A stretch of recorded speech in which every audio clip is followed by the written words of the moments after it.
School shootings, devastating attacks at an educational institution involving the use of School shootings, devastating attacks at an educational institution involving the use of firearms. The earliest recorded school shooting in the US dates back to 1764, dubbed the Pontiac's Rebellion School Massacre. Since then, school shootings have unfortunately only become exponentially more common, with incidents like the Columbine, Virginia Tech, Parkland, and Sandy Hook shootings receiving mass media coverage and serving as primary examples for the trigger warning, potentially. I don't know, I haven't pre-watched. Demand of increased gun control. But most school shootings do not receive such widespread coverage. In just 46 weeks of last year, there were 45 school shootings, and firearms are now the second leading cause of death among American children and adolescents after car crashes. This discussion is so heavily focused here in the US due to the unfortunate reality that the US has had 57 times as many school shootings as all other major industrialized nations combined.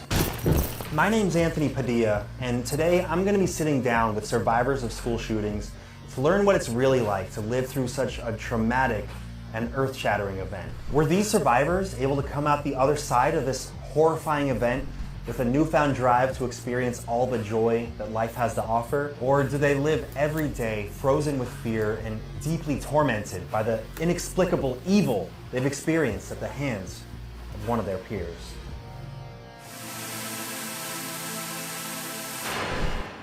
Hello, Alea. Hi. Will. Hey, Anthony, how you doing, man? Sadie. Hi, Anthony.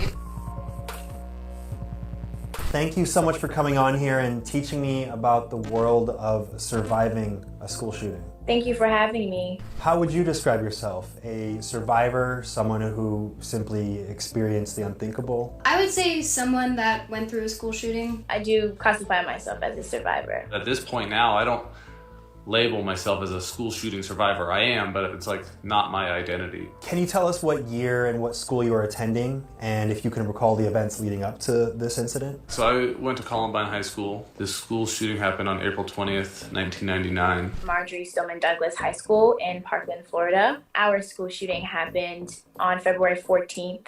The year was 2018. I went to school at Reynolds High School in Troutdale, Oregon in 2014.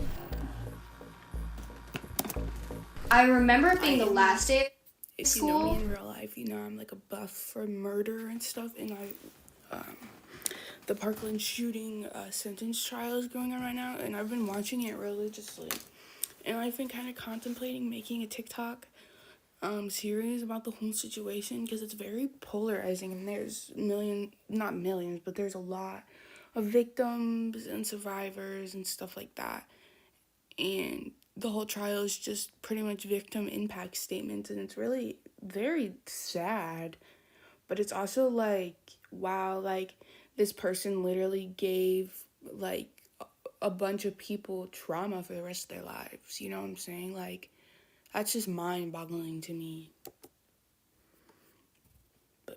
This morning I was going into my 7th period classroom, which was my gym class. And I remember seeing my gym teacher running from the gym building to our main building. I just kept walking, I didn't hear anything, I didn't think anything was wrong.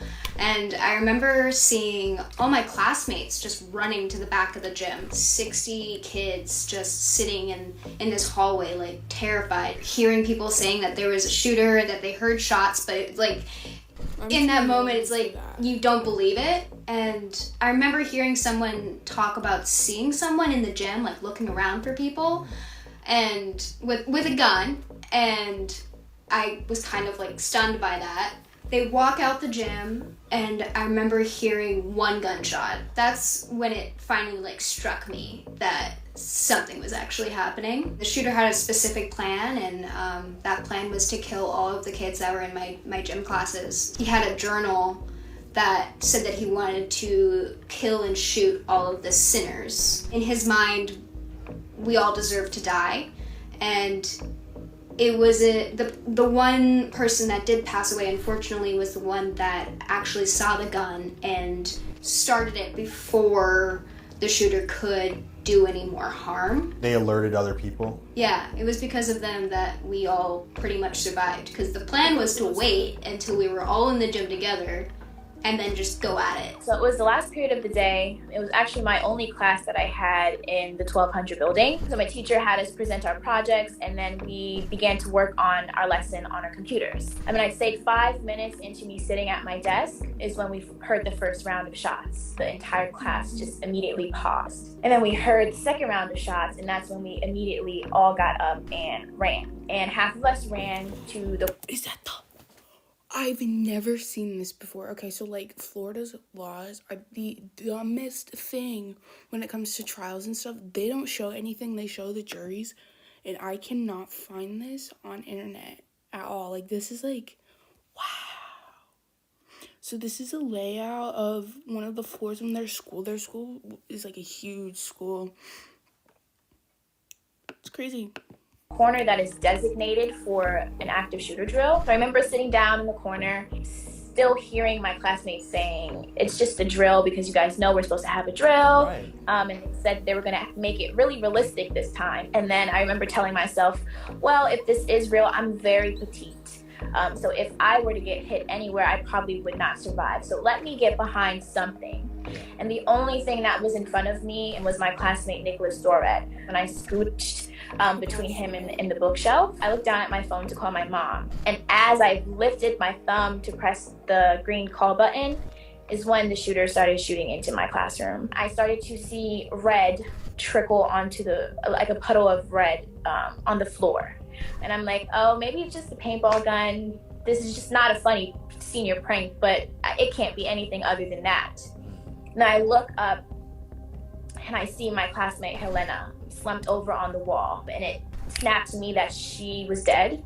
And as soon as I recognized her, it was when Nicholas Doret in front of me started to slowly fall to the ground. And I just remember telling myself to match every movement of his body, and I followed his body to the floor, and I laid underneath him until the shooter moved on to the other classrooms. I remember laying there, and I was looking at the floor because I wanted to know when I needed to hold my breath so I can look as dead as possible if the perpetrator got closer. And I was just, of course, in a state of shock, but I was still not safe because I was in complete view of the door, and we don't know how many shooters there were, who it was, what they looked like.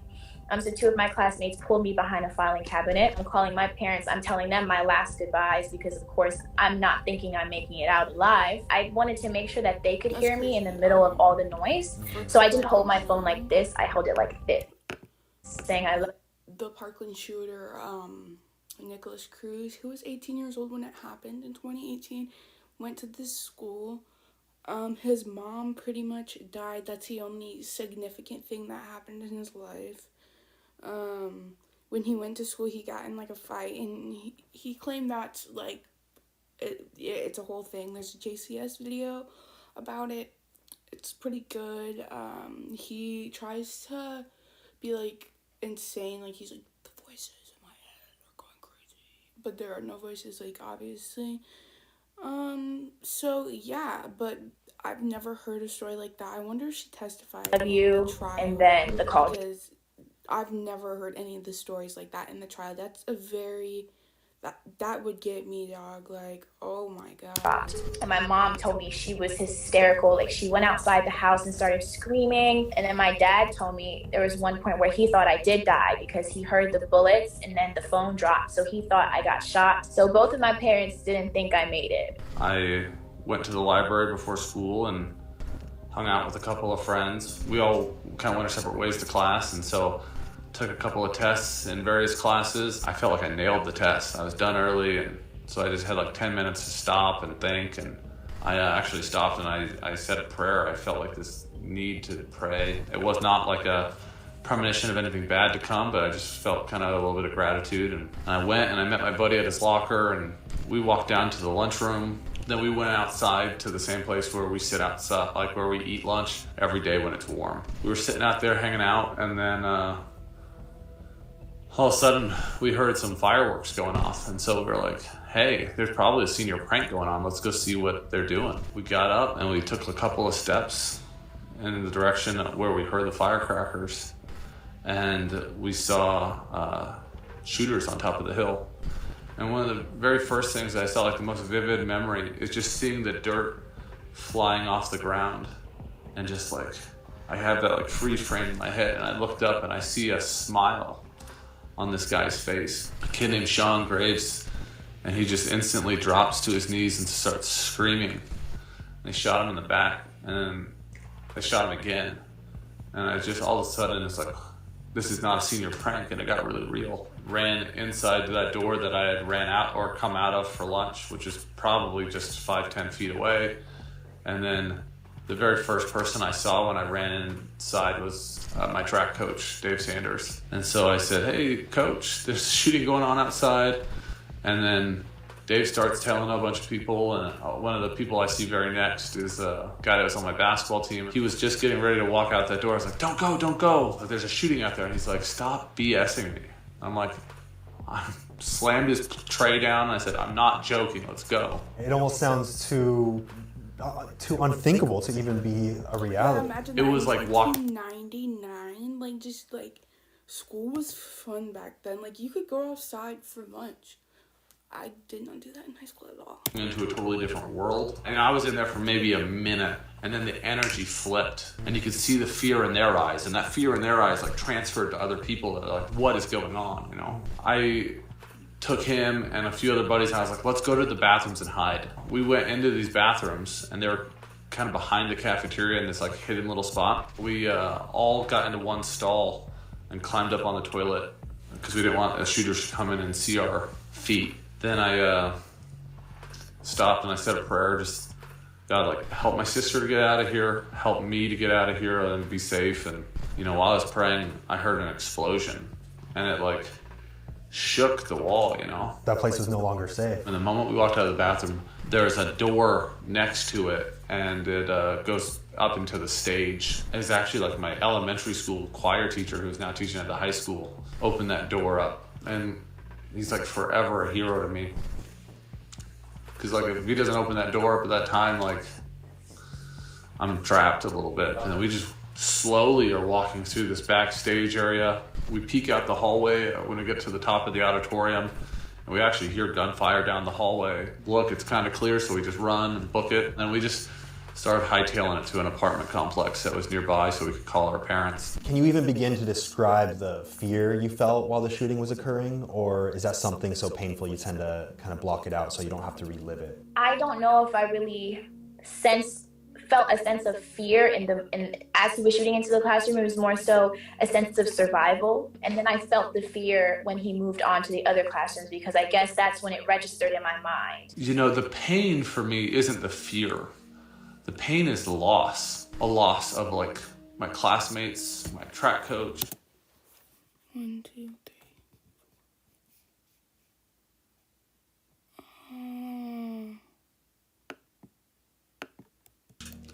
And those people who died. So like the pain isn't like what I had to go through in terms of like being afraid for a small period of time, you know. But it was terrifying, you know, like just, you know, thinking I could die at any time. Was there ever a moment where you thought this might be it? I might not make it out of here? I remember at one point I just started talking to God, and I told him, please just make this as painless as possible. And I don't want to feel any pain. I don't want to suffer. You were convinced that those were your final moments? I am shocked at how accepting I was of it. I think in the moment there was no room for survival or surviving. Like, okay, this is the end. Luckily, my high school was very, very, very close to a police department. They showed up, they found us in the back, and pretty much with rifles in their hands started yelling at us to like come out single file, get into a line with our hands up, and then they let us out by running across the parking lot to a church that was across the street. After that, we all just stood there for hours waiting for them to figure out how to get us to another parking lot for our parents to pick us up. I'd say within 10 to 15 minutes is when help finally came. And I remember hearing them like break the rest of the glass in the window and open the door and say Broward County Sheriff's Office or something. And then I got up from behind the filing cabinet, and I remember them yelling, "Don't look up, down, left, or right, just look straight ahead and run outside." I remember passing 3 more bodies on the way in the hallway. And then I got outside and got in my mom's custody around 9:30 that night. Do you remember what it felt like when you realized for the first time that you were safe, that you were going to be okay? And I didn't realize I was safe until I was in police custody and they were taking my clothes and picking body matter out of my hair. And at that point, I knew everything was okay. Yeah, that was a long time of not knowing what's going on. So while you didn't know how many casualties there were, you didn't know how bad it was, for lack of a better term, you could only fill in the blanks in your head and assume it was the worst. Yeah, I didn't know how many people died until like 8:30 that night. And I remember my phone was literally on 1%. And I got a notification on the top of my screen that said, Parkland shooting, 16 casualties, numbers to rise. So you were learning when the rest of the world was learning. For the most part, we learned things with the rest of the world. It wasn't until I was with my mom and my dad that I actually felt safe.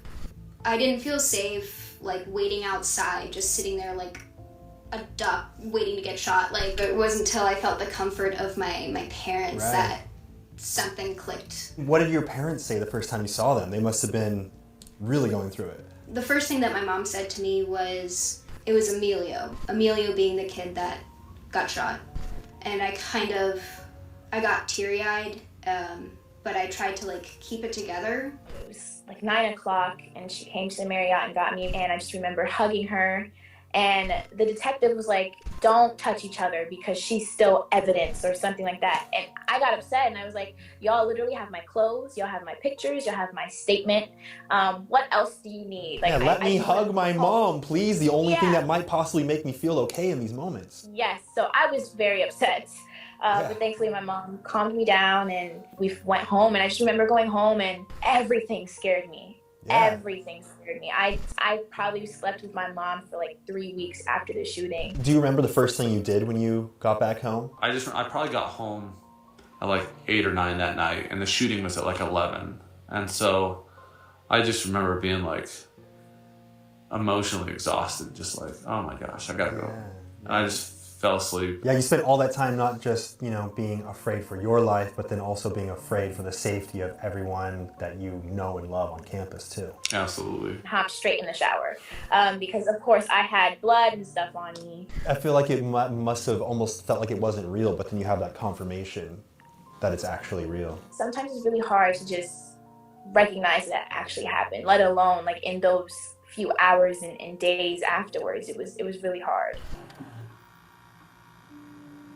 How has your day-to-day life changed since the incident? Those first moments, you're not like focusing about work or school or anything. You just need to be around the people that love you and just be together and try to like find some joy. And then there's like this transition of getting back to school and just trying to like pick up life again. There's the next couple years after that of like, I think about this shooting every single day. It's like a major part of my life and I can't get it out of my head, but I have to like focus, and like there isn't as much of the excuse anymore that, oh, I went through this, like you gotta get going, and so, but I still didn't feel healed. How long did it take before you returned back to school? I believe it was 2 weeks, and then we had 1 week back, and then the week after that 1 week back, it was spring break. So it was very like, not that bad. We had like 2 emotional support dogs in the class. Majority of my graduation class can say we only made it through because of the dogs. They were really great. Just imagine having dogs everywhere you look at school. I would be okay with that. We literally just like talked with each other. We played Uno. We were just trying to do anything that was therapeutic that would make us feel okay, because it was already very uncomfortable to be there in the first place. What do you think was the most difficult part about returning to normalcy? Having to deal with that emotional trauma has been the hardest part of returning to normalcy, because there is no normalcy after that. It's just continuing forward, going to college and moving away and going to prom and doing all these things that are normal kid stuff, but it doesn't feel normal anymore. Is there kind of that idea that there's before the event and then after the event in your memory timeline?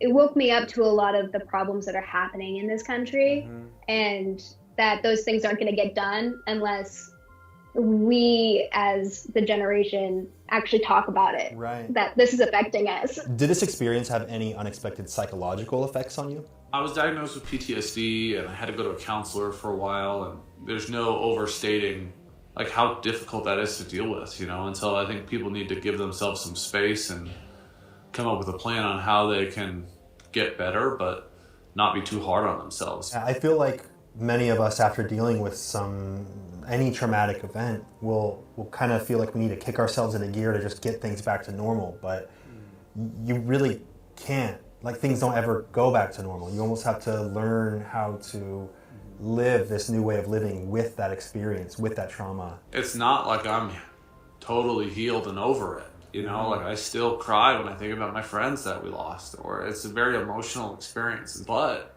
it doesn't take up the same space. Like, you kind of learn to work around it. I do have PTSD, insomnia, anxiety, and depression. PTSD is like a 24-hour thing, 7 days a week, so I can't escape that. And depression, I cannot. Sometimes it can... Like, my mental health is like, you know, just there because it's there. But I could not imagine living life, you know, perfectly fine, you know, no mental health problems. And then in high school, you have this onset of anxiety and stuff like that. Like, I can't even, like, comprehend that. That's crazy to me. I feel like it's year-round. Sometimes it can feel like it's seasonal, but it's definitely at a higher level when we get to the month of February. Really thinking, what was I doing this day before this shooting? Like, I was just like thinking back, like how normal life was up until the 14th and how drastic my life has changed. Do you feel the shooter received fair punishment? Well, they killed themselves.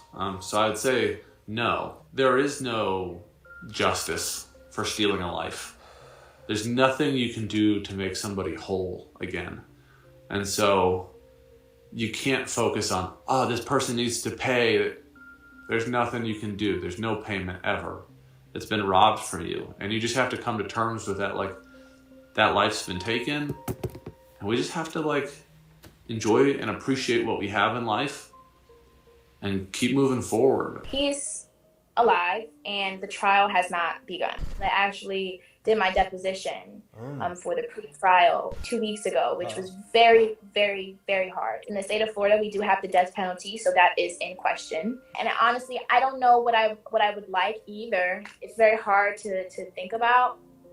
And it's something that a lot of the victims' parents are also struggling with. A lot of people want the death penalty. A lot of people want him to suffer inside of the jail. Why do you think the deposition was so difficult for you to go through? Going through my trauma, but going through my trauma in a completely different way. It's a different way to go through this experience in an interview rather than a deposition. Because in a deposition, they break down every small detail. It must be really difficult knowing that in order to seek justice, many of you have to relive that trauma over and over and over again. It's not just the students that lived it that's reliving it. It's not just the siblings of people that lost their lives. It's not just teachers.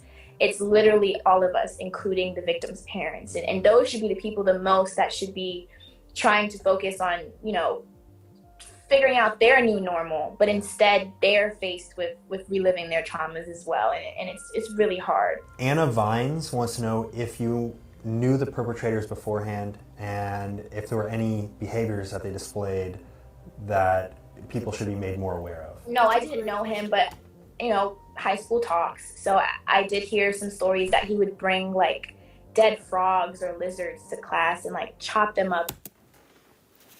So it's Nick. His name's Nick. I don't know why it's blurred out. Knives, bullets, and dead frogs.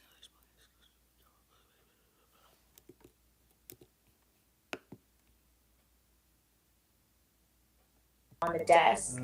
There were signs. It's just, you know, certain people didn't do their jobs when it came to following up with these behaviors. So I did know who they were, but I wasn't friends with them or didn't have any kind of relationship there. They had been arrested for kind of little small crimes, like breaking into a van or like setting off some explosives. One of the kids' moms found a sawed-off shotgun on his dresser. There were little signs that if people, I think, taken more seriously, like, they could have stopped it for sure. Did your school have any protocols or anything for this kind of emergency? We had never done anything like that. We were just like was in reacting to a 1999. circumstance that we thought would never happen. No, not at all, actually. We found out later that none of the security cameras worked in the school. So they were And- up, but they did nothing? They were just not running. And That's literally my school. Okay, so if you don't know me in real life, I'm kind of a troublemaker when it comes to school and stuff. I mean, I graduated, so it's like I'm different. But I kind of hit a lick. Well, me and my friends hit a lick, and I took the fall for it because there was no camera footage, and they tried to blame me for it, so I just took the L on it. But they're like, oh, well, we have camera footage of you putting it there. I put something on someone's car. Let's just leave it at that. And they're like, oh, well, we have footage. I was like, oh, really? Can I see it? And they're like, no. And I was like, wow, that's real funny because I didn't even touch her car. Like, what a quinky dink. And they're like, I'm not going to lie to you, the cameras don't even work out there. I was like, wow. So, I'm not going to disclose the name of that just because, there's a lot of freaks out there. But yeah, that it's a common thing for school cameras not to work. Like, I know a lot of them in my school do, and like they were updating them, and they had like audio and stuff. So like when fights happen, you can watch the video and you can hear them talking shit. I may not have done that a few times, but that one's inside definitely worked. And we had never done any active shooting, like exercises or anything. We had like the fire drills, the earthquake drills, but school shooting was never really thought of from where I'm from. That week alone was pretty interesting because all week our teachers were telling us that we were going to have an active shooter drill. They are a band-aid on the real issue. Mm-hmm. Who is to say that the perpetrator doesn't also know these same policies, because normally school shooters are students. True. So they know exactly what corner you're going to and where you're. My opinion, there's a week you can infiltrate in any system because there's always a weaker spot, if that makes sense. So no matter what, like, she's spot on. So no matter what, like, if I'm not saying I am a school shooter, but if I was, I would go somewhere where I knew, like, the procedures and stuff like that, so I could, like, obviously hit a lick. I'm not gonna do that, but I'm just saying they're smarter than we think they are. People think they're dumb, but they're actually probably really smart. They have challenges in life, like, which doesn't validate anything at all. Absolutely not. It does not validate anything. Sorry, my light's, like, messed up. Let me fix it. Hiding. What do you think should be done to prevent others from going through an experience like this? We need to make our education system prosper that kind of learning where it's okay to talk about emotions. That if we can do that work now, hopefully that will help in the future. I think a real way to solve this issue is making sure that we're having proper legislation in place that makes it harder for people that are deemed of harm to themselves or other people to obtain such lethal weapons. And I also believe that there needs to be an assault weapons ban. Mm-hmm. Clearly, we've seen at my high school, 17 people in less than 6 minutes. 6 minutes. I can't. That's preach that. That should be a commercial for every gun law ban. No, especially no person my age, 18 years old to 25 years old, they do not need to have a gun, point blank, period. I don't give a fuck if it's for hunting or anything. You do not need to have a machine that is built for killing things. Absolutely not.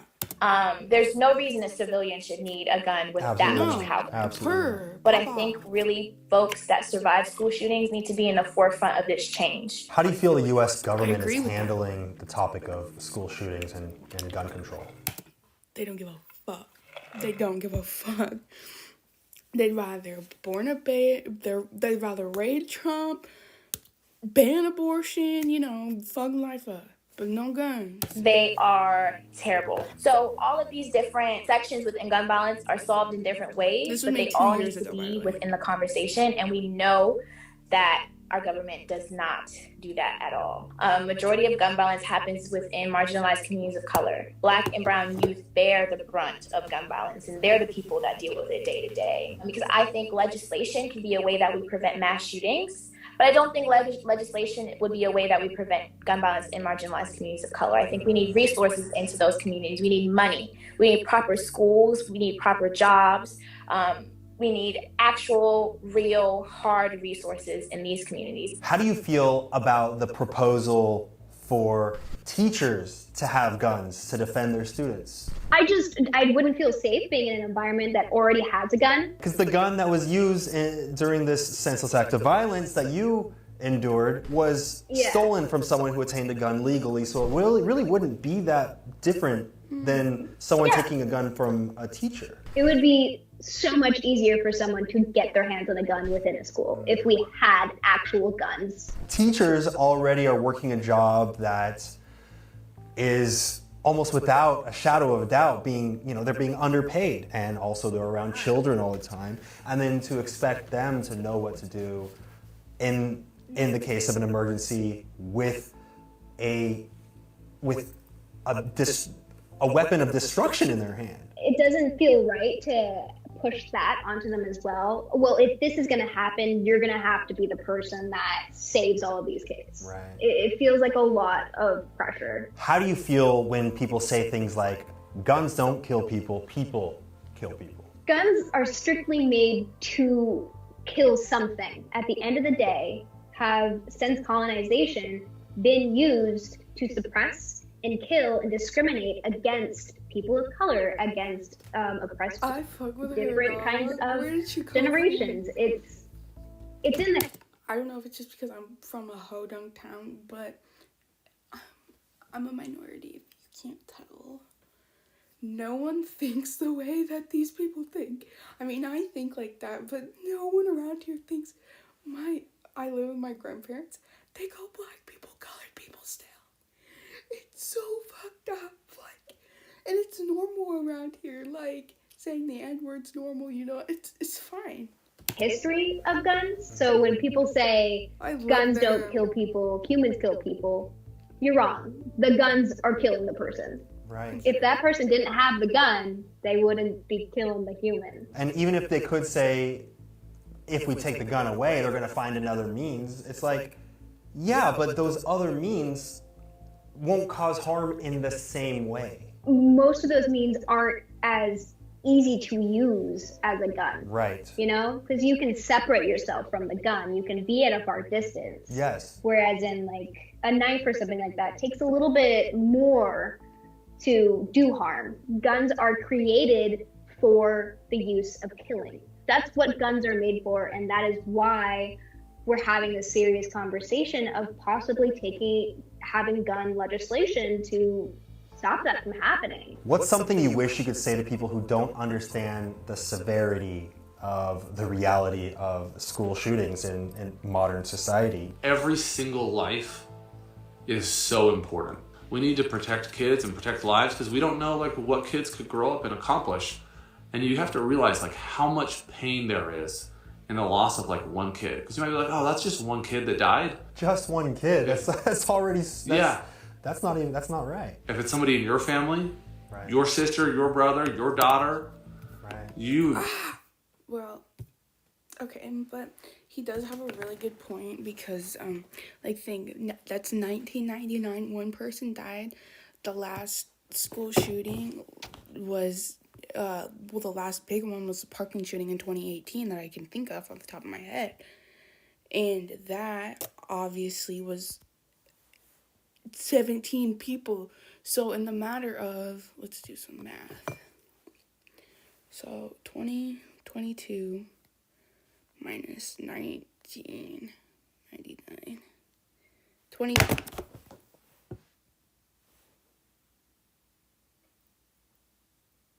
Wait.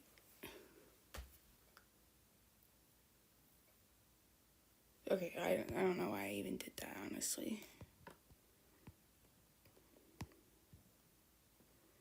I'm so sorry.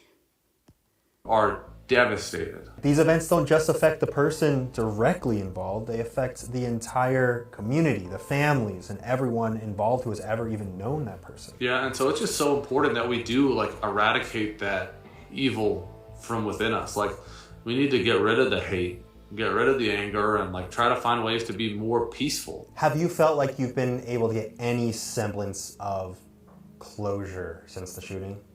No. I think I will have closure if they are able to clean up that building, because again, it's left the exact same way that I last saw it, because the jury has to walk through. All the bullets and blood and everything is still preserved, it's still there right now? Yes, but if they are able to, after the trial, clean up the building and make it look like how it looked when we were normal, and I'm able to walk through and see it that way, I think that would be closure for me. Remembering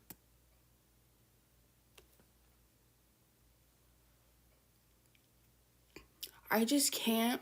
The prosecution for Florida is so awful, right? Like, I understand tar and ban Nicholas Cruz and, get him to the full extent of the law, but you also have to think about the victims and the survivors and their families and stuff like that. Like, I just think that's so out of pocket. Like, take a picture. Like, the jury already knows that it's a fucked up situation, so why?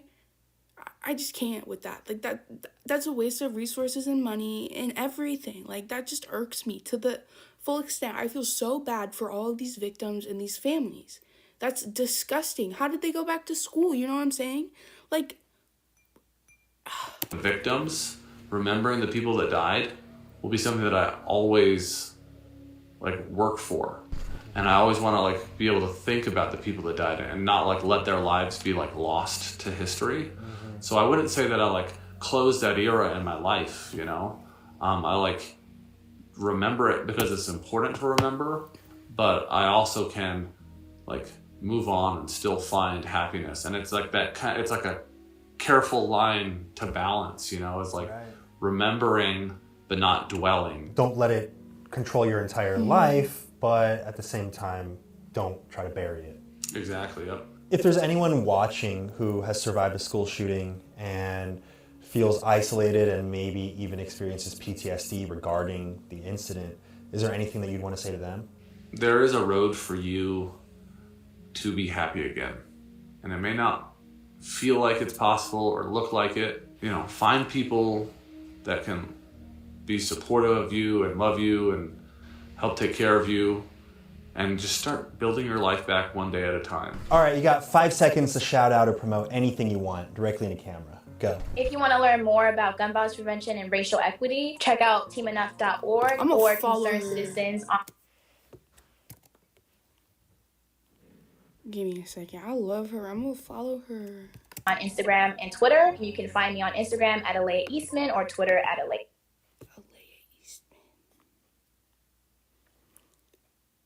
I just suck at swimming, so I have to like pause it. Yeah.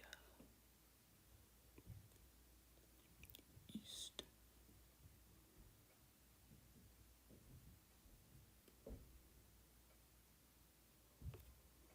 But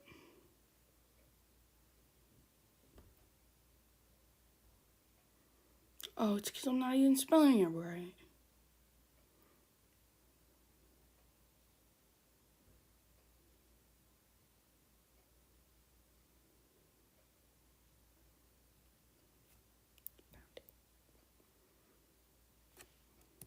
Go check out AmelioInc.org just to help out my community. They do some amazing stuff. If you want to give back to the Columbine She's so community, you can do pretty. so by donating to ColumbineMemorial.org. If you want help and want to talk, my Instagram's WFBeck83. Feel free to reach out. Thank you so much, Alea. I feel like I understand the world of survival.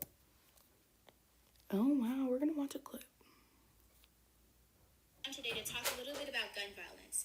As some may know, I have been in the front lines here in DC with Concerned Citizens DC, as we have been taking the streets consecutively for the past 31 days. In the reawakening of the movement for Black lives since the wrongful murders of George Floyd and Breonna Taylor. We also just concluded the month of June, which some may know is Gun Violence Awareness Month. I want to stress to folks that although Gun Violence Awareness Month is over, it is imperative that we continue this conversation about gun violence daily. Police violence is gun violence. Gun violence is now the leading cause of death for Black youth. Gun violence disproportionately impacts transgender Her Black voice is just so empowering. Like, damn. A school shooting just a little bit more. Thank you for having me. After spending the day with these incredibly resilient school shooting survivors, I've come to understand just how much strength one must possess to not only experience such unspeakable trauma, but also to possess the courage required to discuss these horrifying and vulnerable experiences on camera in front of millions of viewers. See you later, bye guys. Press a like. That was a good one.